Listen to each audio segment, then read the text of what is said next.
So about cancel culture. This is a tweet from Dylan Marin. I saw it on Instagram late last night. Cancel culture is an imprecise term that falsely groups together three real but separate things: justified criticism, unnecessary pile-ons, and mob mentality. Interesting. I thought that was really, that's a great way to break it down, because sometimes I feel like you call it cancel culture or whatever, and I don't want us to sweep over or sweep under the rug something that actually deserves justified criticism, right? Because certain things deserve justified criticism, but they don't necessarily deserve the unnecessary pile-ons, the mob mentality. They don't necessarily deserve to have their whole life ripped out from under them.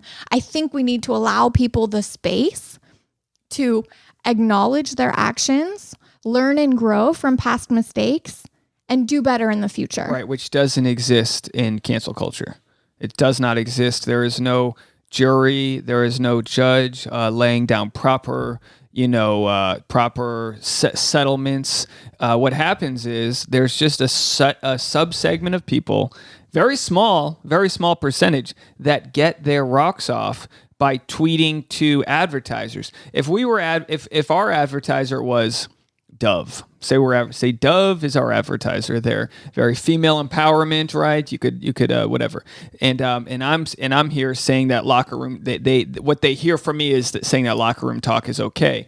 Well, it's very easy for somebody to tweet at Dove and say, I'm really surprised that you would put your money in supporting this type of misogyny. And then I would be like, oh, it's a little more nuanced than that. We're not trying to pretend like locker room talk doesn't exist. We're having a conversation. And that's what podcasts do, is we cover such a vast amount of topics that people can just pick and choose what exactly offends them, their offense du jour, and then go straight to their moneymaker, which is why people should join our Patreon. That's patreon.com/thesap, patreon.com/THESAP, where we can't be canceled.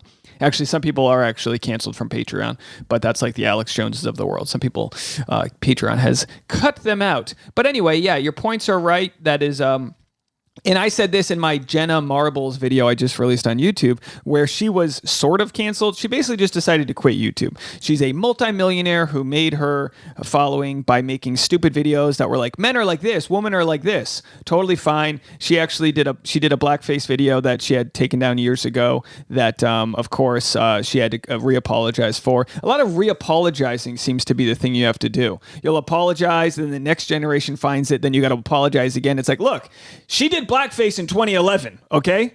She did it, and it's always going to be something she did. And she decided to just walk away, and that kind of doesn't help either, because it's like, well, you're just giving people the power to cancel. And you'll know this. We will, unless things change, we as a family will be canceled. Food will be taken from our table in one avenue or another in the future because of something I say. It's going to happen. It's almost like build your following.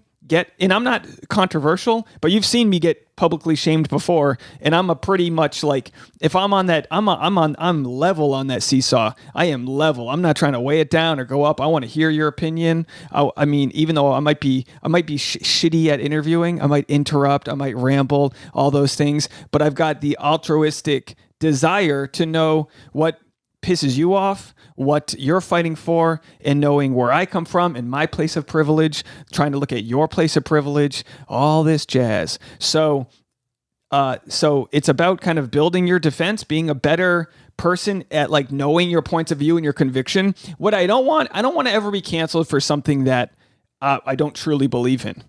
But I do believe that dressing up in blackface in 2011, when you're just trying to make fun of Nicki Minaj, I do believe that you shouldn't lose your livelihood for that. I do believe an apology is enough. I do.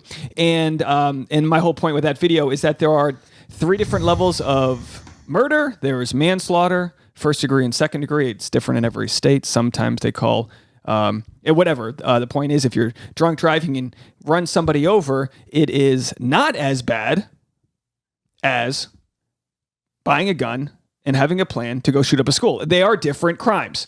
And yeah, but if the outcome is the same, a dead person, don't you think the dead person feels like that crime deserves punishment? Not according to our law system.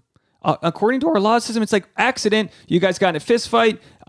Somebody punched you. You got knocked out. You hit your head on the curb and you died of a stroke. That is different than someone going, I'm going to fucking kill her.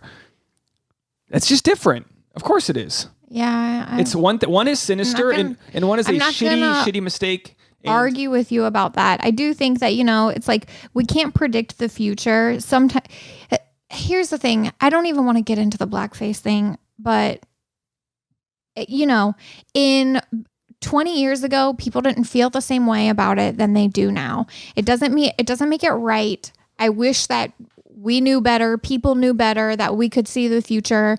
And yeah, I don't know. I don't know what the climate was like in 2011 or whatever, but I would think that was probably not a cool thing to do. They did it on Scrubs. They've done it on network TV. They did it on 30 Rock. So NBC's done it. I mean, it's just one of those things. I totally understand. We just have to go back and go, okay, are we getting our rocks off by canceling people from 10 years ago?